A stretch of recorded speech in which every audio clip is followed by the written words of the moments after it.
What is your biggest secret you keep from everyone? When I was 17, my best friend was 16 and a year behind me in school. We had met in a split class of grade 4 and 5 students. A couple weeks after the new school year started, we went out biking on a weekend and he went over an edge on the pathway we were on and died. It was a 25-foot drop onto a rocky ridge line and then into a river another 50 feet below, and he landed head first. It was declared an accident. His bike had slipped on something and lost control and he went right over the edge. I was riding in front and didn't notice anything till I heard the crash behind me. He didn't make a sound going over the edge. When I turned around and looked, it was a sight I will never forget and still have nightmares about.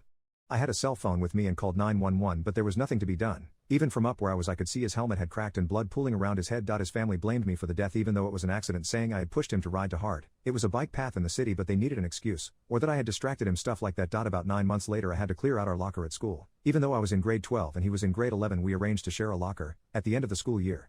As I was cleaning it out, I found an envelope taped to the bottom, a shelf addressed to me. I took it home and it was more than a month before I could open it. 2 days after my 18th birthday, and it turned out to be a suicide note he had written the Friday before the accident. It laid it all out, including the very details of how he planned to do it, down to the bend in the pathway that had no guardrail and the reason for why he was doing it. It has been almost 8 years since I opened that note, and I've only told a lawyer, who I contacted about having to turn the note over to the cops. He said no and gave me a detailed written explanation for me to keep as to why I didn't have to, and a counselor a couple years later.